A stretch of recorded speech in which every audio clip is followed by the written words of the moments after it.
5 महीने बाद भी कई प्रभावित परिवारों को पर्याप्त सहायता नहीं मिली।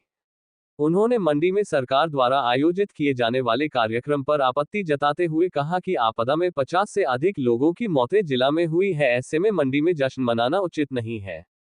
उनका कहना है कि 1513 पूर्ण क्षतिग्रस्त घरों को दी गई राहत वास्तविक जरूरत से कम है और कई प्रभावित परिवार किसी योजना के दायरे में नहीं आए हैं। जयराम ठाकुर ने ये भी कहा कि कई बड़ी घटनाओं पर मंत्री स्तर पर मौके का दौरा नहीं किया गया। उन्होंने सुंदरनगर में 7 मौतों और बिलासपुर में पहाड़ गिरने से 16 लोगों की मौत का उदाहरण दिया। विकास कार्य धीमे पड़े हैं, कर्मचारियों और पेंशनरों के भुगतान लंबित हैं। ठेकेदारों के बिल समय पर नहीं निपटाए जा रहे। पंचायत और नगर निकाय चुनावों पर टिप्पणी करते हुए नेता प्रतिपक्ष ने कहा कि सरकार ने डिजास्टर एक्ट का हवाला देकर चुनाव टालने की कोशिश की, लेकिन अदालत और चुनाव आयोग के हस्तक्षेप के बाद बाउंड्री नोटिफिकेशन जारी करना पड़ा। कांग्रेस नेतृत्व पर टिप्पणी करते हुए उन्होंने कहा कि पार्टी के पास उपलब्धियों का अभाव है और वह अब चुनावी मुद्दों को भटकाने का प्रयास कर रही है।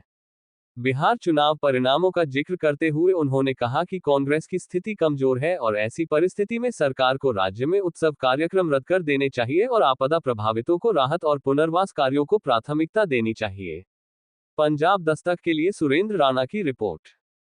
पहले मुख्यमंत्री जी आपदा प्रभावित लोगों के लिए राहत के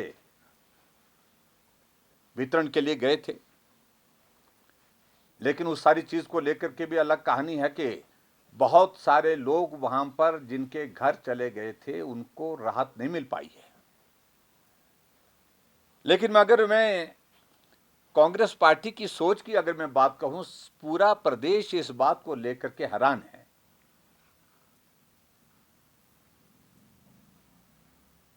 कि इतने सारे लोगों की जिंदगी चले गई, इतने सारे पशुधन जो है अपनी जिंदगी गवा बैठा है, इतने सारे लोग जिनकी जमीन चले गए, घर चले गए। उसके बावजूद भी हिमाचल प्रदेश की सरकार के पास जब उपलब्धि के नाम पर कुछ भी नहीं है, उसके बावजूद भी जश्न मनाने के लिए 3 साल का कार्यकाल मंडी में निर्धारित किया है। जिस मंडी में 50 लोगों की जिंदगी इस बारिश के मौसम में चले गई,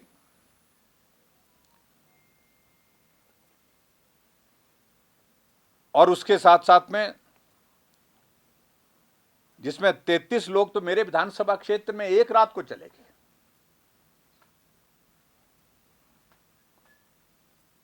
कांगड़ा में 35 लोग की जिंदगी गई है। कुल्लू में 36 लोगों की जिंदगी गई है। 12 लोगों की जिंदगी शिमला जिला में गई है और बिलासपुर में 33 लोगों की जिंदगी गई है।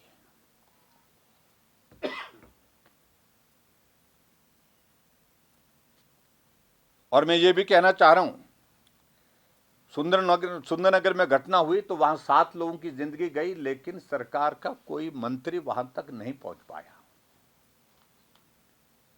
16 लोगों की जिंदगी एक बस के ऊपर पहाड़ गिरने से बिलासपुर में हुई, लेकिन उसके बावजूद भी एक भी, शायद मेरे ख्याल में मुख्यमंत्री गए, उप मुख्यमंत्री गए, लेकिन मुख्यमंत्री को जाना चाहिए था वहां पर। वो नहीं, एक एक परिवार से 4-4 लोगों की चिता जल गई।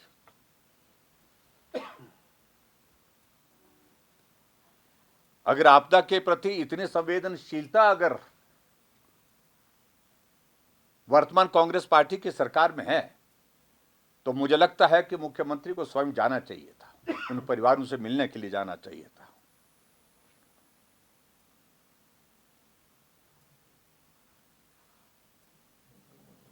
कांगड़ा जिला में बहुत सारे लोगों की जिंदगी, अगर मैं कहूंगा, अगर सबसे पहले अगर शुरुआत हुई तो कांगड़ा जिला से हुई थी। शायद 25 या 26 जून की बात है, जहां एक प्रोजेक्ट में काम करने वाले लोग जो हम वहां पर बह गिर के चले गए थे।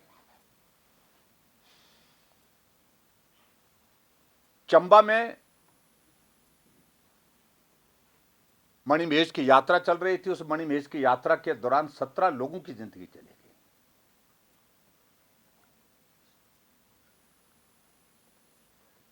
इतनी सारी घटनाएं होने के बावजूद भी अभी तक हिमाचल प्रदेश में जो आपदा प्रभावित इलाके हैं वहां पर जो है पूर्ण रूप से ना तो सड़कें रिस्टोर हो पाई है, ना वाटर सप्लाई स्कीम्स हो पाई हैं, ना पावर सप्लाई हो पाई है। लेकिन उसके बावजूद भी हिमाचल प्रदेश की सरकार जश्न मनाने के लिए तैयारी कर रही है।